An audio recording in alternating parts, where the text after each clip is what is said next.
विद्यार्थी मित्रांनो नमस्कार. एलिमेंटरी आणि इंटरमिजिएटच्या चित्रकला ग्रेड परीक्षेच्या संदर्भाने आपण या ठिकाणी विजय गवळी आर्ट्स या चॅनलवर काही अभ्यास शिकत आहोत, ज्यामध्ये वस्तुचित्रातल्या काही वस्तू आपण यापूर्वी बघितल्या. आज आपण बघणार आहेत ढोबळा मिरची. या सीझनमध्ये ही मिरची उपलब्ध असते आणि असं असू शकतं की परीक्षेसाठी आपल्याला याची तयारी करणं गरजेचं होऊ शकतं. म्हणून आपण आज या ढोबळा मिरचीचा सराव म्हणजे रेखाटन आणि रंगकाम करणार आहोत. मी ही मिरची या ठिकाणी कशा पद्धतीने घेतली आहे बघा.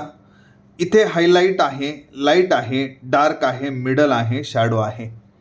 याचा सराव तुम्ही एकदा व्यवस्थितपणे मी सांगतो त्याप्रमाणे जेव्हा करता तेव्हा तिथे परीक्षेमध्ये जेव्हा ही मिरची जर आलीच तर तुम्हाला त्याचं रंगकाम आणि रेखाटन करण्यास सोपं होईल.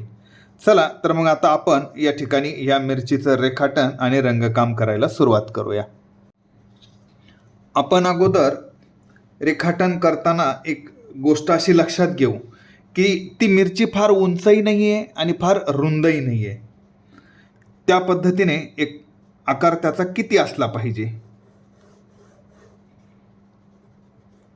तर आपण त्याची उंची इतकी ठेवूयात आणि त्याची उंची इतकी ठेवूयात आणि त्याची रुंदी ही साधारणतः ह्या प्रमाणामध्ये घ्यायची आहे. चला मी आता या ठिकाणी रेखाटन करतोय.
मी जो आकार काढलाय तुम्ही त्या आकाराच्या अनुषंगाने सराव करू शकता.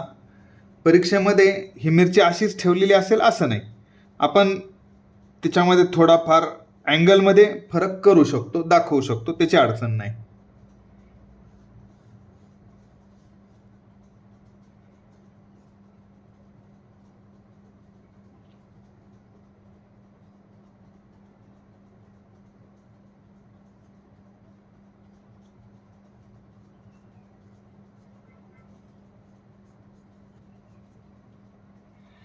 हे अशा पद्धतीने रेखाटन तुम्ही एकदम व्यवस्थित करून घ्यायचं आहे.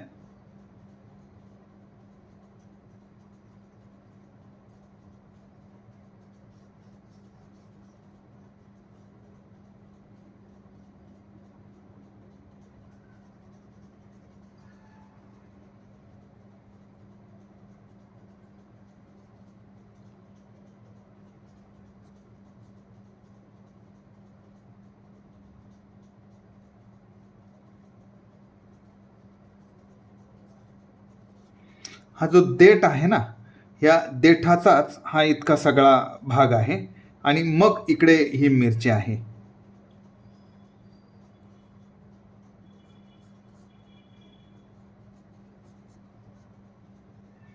यासाठी मी कोणते रंग निवडले त्याचाही परिचय अगोदर तुम्हाला या ठिकाणी देतो.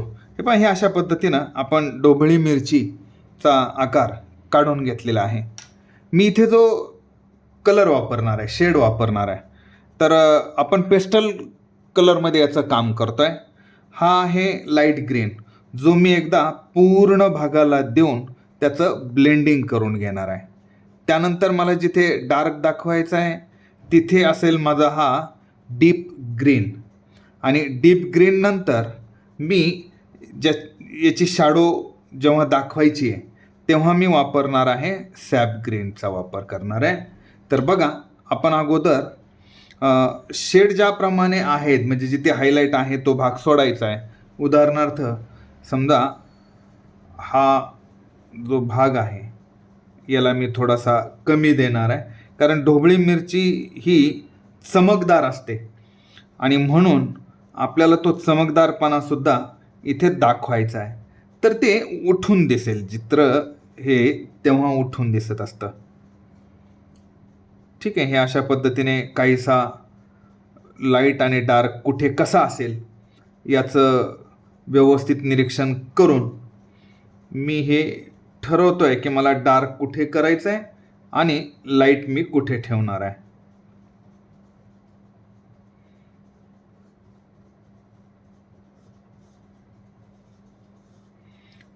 हे अशा पद्धतीने मी एक अंदाज सगळा केलेला आहे की माझं शेडिंग कशा पद्धतीने होईल म्हणून. ठीक आहे, आता आपण रंगकाम करायला सुरुवात करूया. मी घेतला आहे लाईट ग्रीन. आता लाईट ग्रीनचं मी एकदा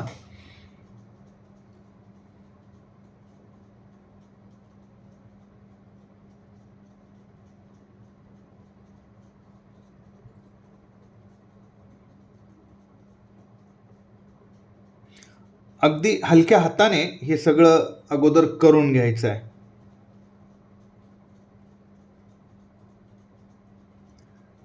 आणि हायलाईटसाठी आपण व्हाईट रंगाचा वापर करणार आहे, जो की वॉटर कलरमध्ये आपल्याला तो करता येत नाही, म्हणून आपण वॉटर कलरमध्ये तो करत नाही. वॉटर कलरमध्ये आपल्याला हायलाईट हा जो भाग आहे व्हाईट तो पेपरला सोडून द्यावा लागतो. तर एकदा मी अगोदर पूर्ण अशा पद्धतीने लाईट ग्रीन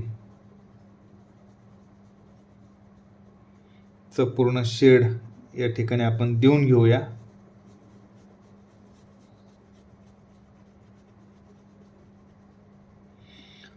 आता याच्यात ब्लेंडिंग ही एक टेक्निक फार महत्त्वाची आहे,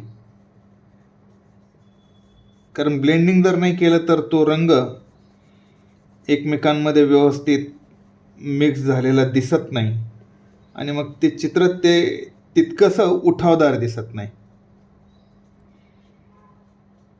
इथे मी या लाईट ग्रीनचा वापर करणार नाही, इथे आपण डीप ग्रीनचा वापर करूयात.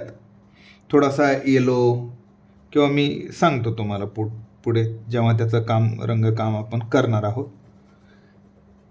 आता मी हे इथपर्यंत केल्यानंतर याचं ब्लेंडिंग करून घेणार. ब्लेंडिंगसाठी काय करायचं आहे, एक सुती कपडा घ्यायचा आहे आणि त्या सुती कपड्याने याला फक्त असं पुसत जायचं आहे. हे पहा, हे अशा पद्धतीने हे ब्लेंडिंग होणं फार गरजेचं आहे.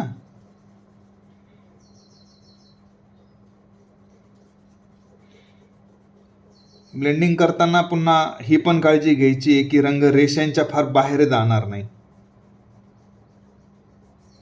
Poster colour, water colour, pencil कलरमध्ये आपण जितकं काम काटेकोरपणे करता येऊ शकतं किंवा होतं, कारण ब्रशला पॉईंट आपल्याला काढता येतो, पेन्सिलला तर पॉईंट असतोच, तसं इथे मात्र होत नाही. असं ठीक आहे. आता मी हा लाईट कलर झाला आहे असं गृहीत धरून काहीसा डार्क कलर करण्यासाठी मी डीप ग्रीनचा वापर करतो आहे.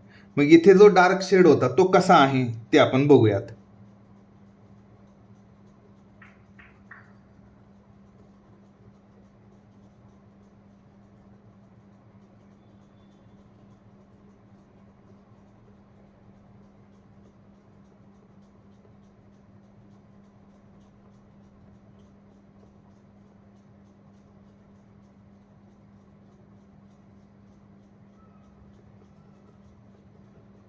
जिथे जिथे मला डार्क दिसतोय तिथे मी हा डार्क अगोदर देऊन घेऊया.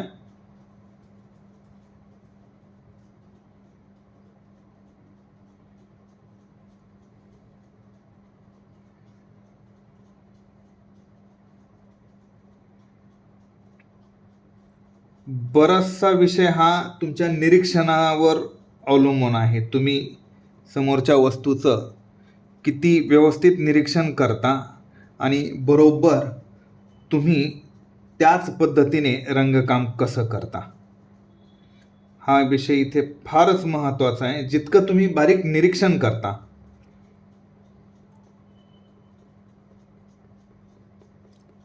तितकं तुमचं शेडिंग सुंदर येईल, तितकं तुमचं चित्र हे उठावदार दिसेल.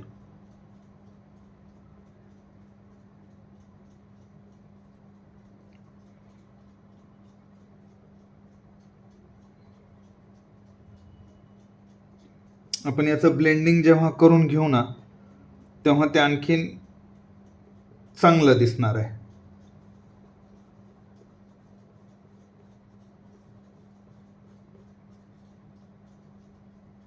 इथे एक मोठा भाग आहे जो की आपल्याला गडद दाखवायचा आहे.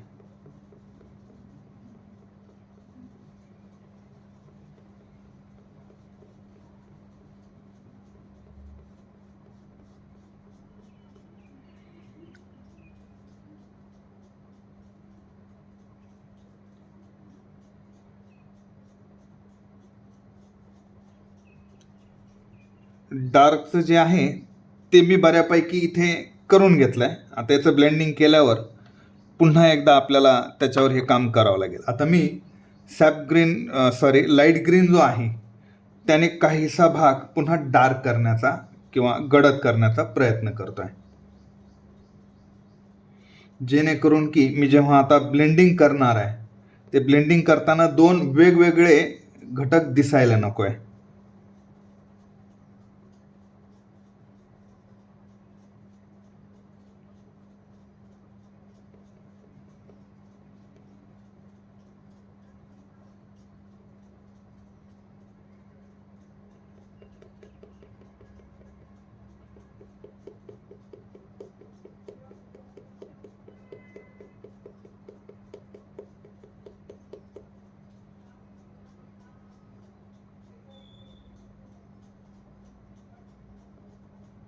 ही ब्लेंडिंग टेक्निक इथे महत्त्वाची आहे, फारच महत्त्वाची आहे.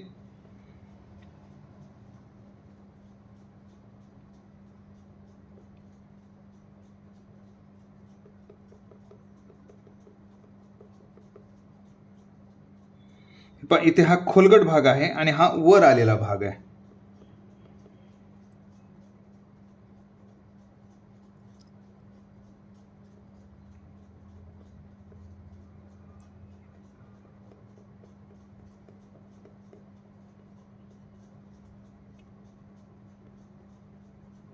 आता आपण याचं ब्लेंडिंग करून घेऊया. पर्यंत झाल्यानंतर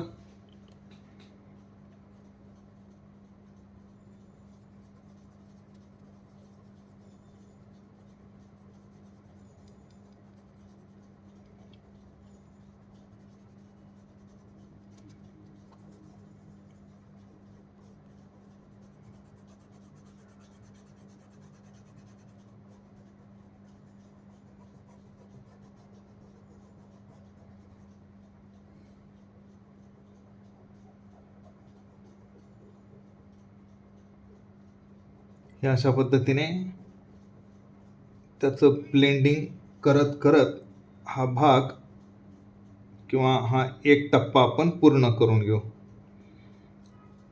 तुम्ही बघितलं अगोदर मी लाईट ग्रीनचा वापर केला, लाईट ग्रीनचा वापर करून ब्लेंडिंग केलं. ब्लेंडिंग केल्यानंतर मी त्याचा डार्क भाग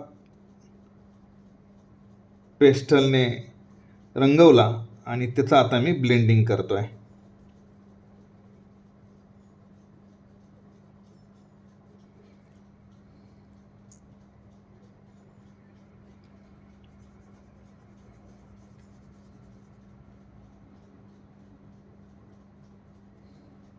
हा ह्याचा दुसरा टप्पा झाला.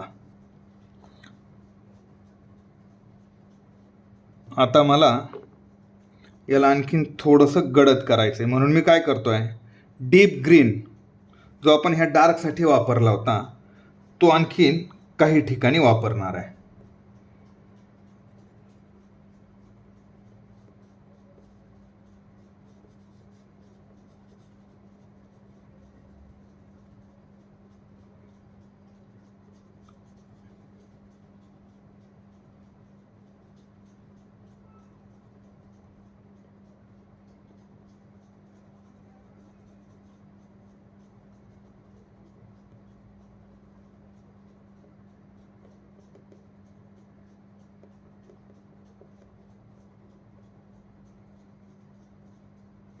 नंतर आपण जेव्हा व्हाईटच्या साह्याने हायलाईट करणार आहोत तेव्हा ते तुम्हाला आणखीन उठून दिसेल, व्यवस्थित वाटेल.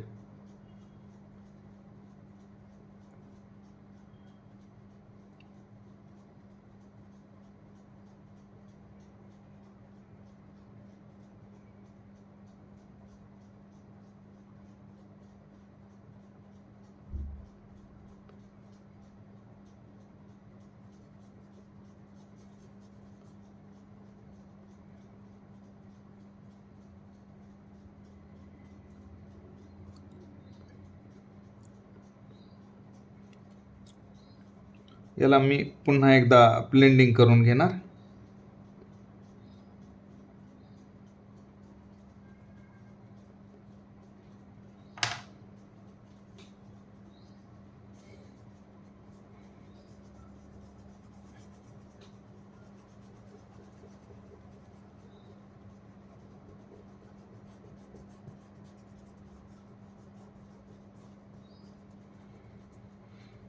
इथे आपण काही भाग लाईट आणि काही भाग किंचितसा डार्क अशा पद्धतीने केलेला आहे. आता मी भाग करणार आहे इथला, तर याच्यासाठी मी हा जो सॅप ग्रीन आहे हा जिथे फार डार्क आहे अगोदर तो भाग करून घेतो आहे. पहा याची जी शॅडो आहे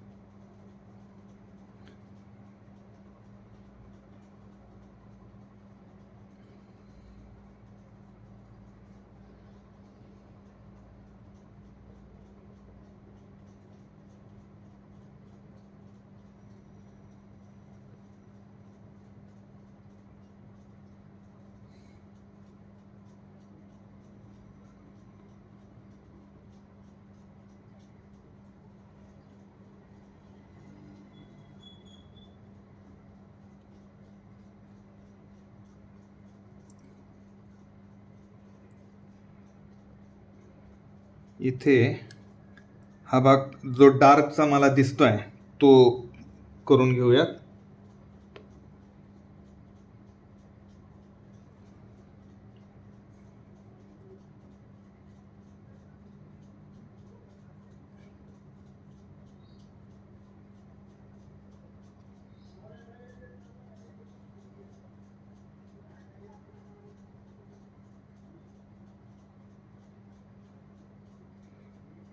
जेव्हा आपण डार्कचा वापर करतो आणि हायलाईटचा वापर करतो तेव्हा ती वस्तू अधिक उठावदार दिसत असते.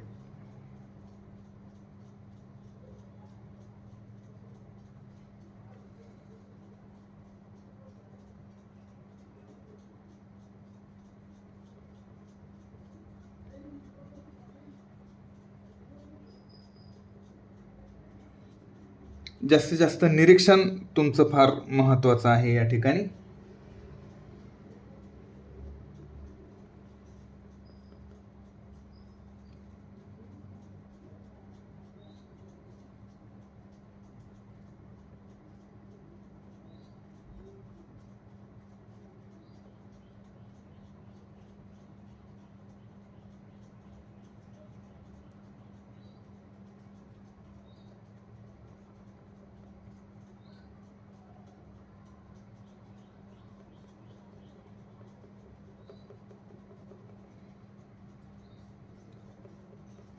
ब्लेंडिंग केल्यानंतर आणखीन ते व्यवस्थित दिसेल.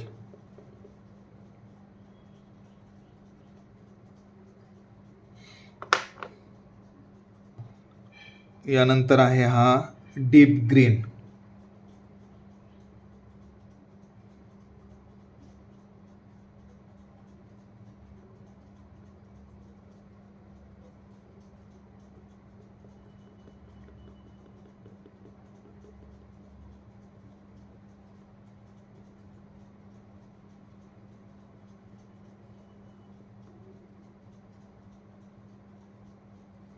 आणि थोडासा लाईट ग्रीनसुद्धा या ठिकाणी मी देतो.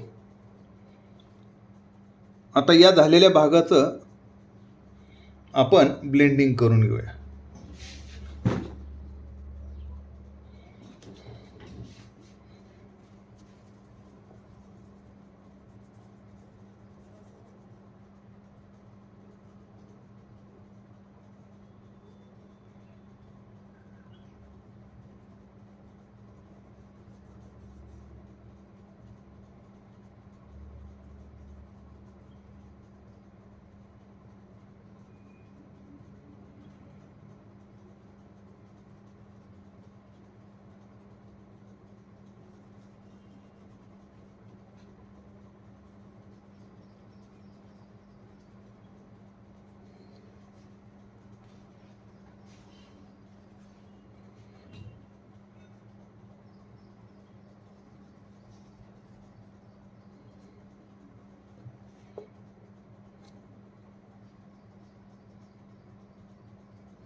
परत काहीसा आता मी हे फायनल जो आहे तो देतो आहे. म्हणजे मला जिथे फायनल डार्क द्यायचा आहे तो डार्क इथे करून घेतो आहे.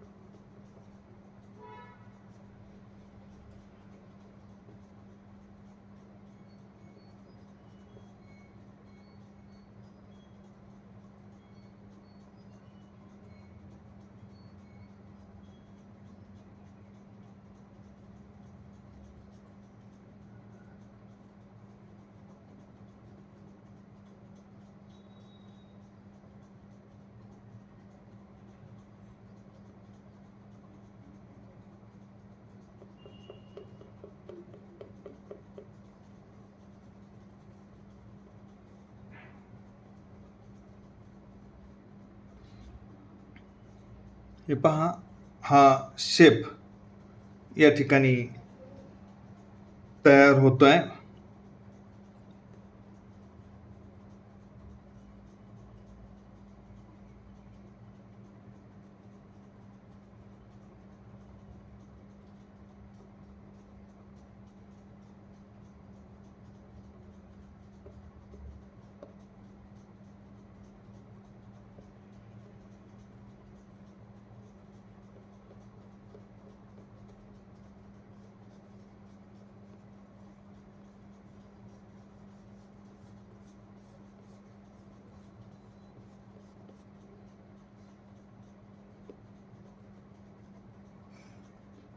आणि याचा एकदा पुन्हा तीच पद्धत ब्लेंडिंग. इथे एकदम हलक्या हातानं आता मी हे करतोय.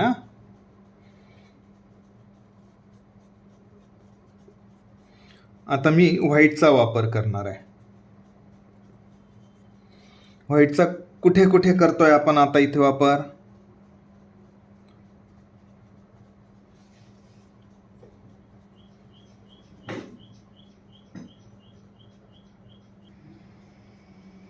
हे पहा, हा व्हाईटचा वापर करताना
हा अशा पद्धतीने मला जिथे जिथे लाईटचा शेड दिसतोय त्या ठिकाणी मी याला असं लाईट करून घेतो आहे.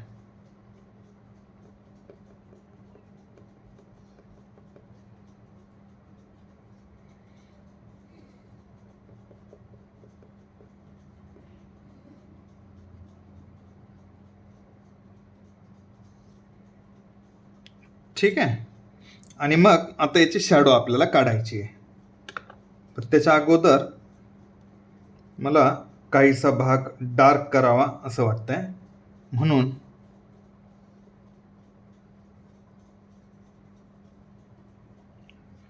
मी इथे हा भाग डार्क करतोय.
आणि मग शॅडोसाठी आपण इथे घेऊया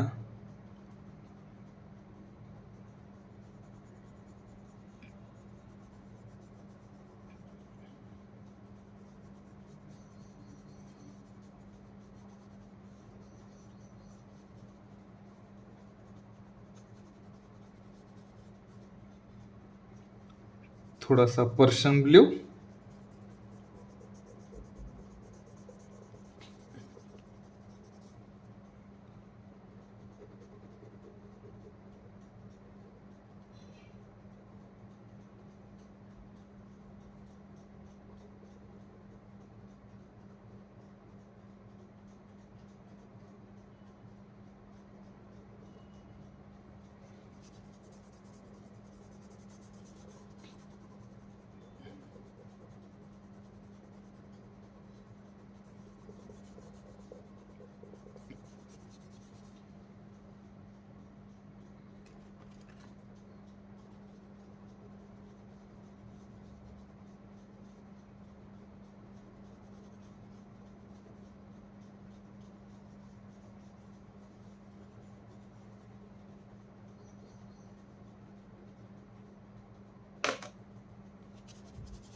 आणि इथे काहीसा डार्क.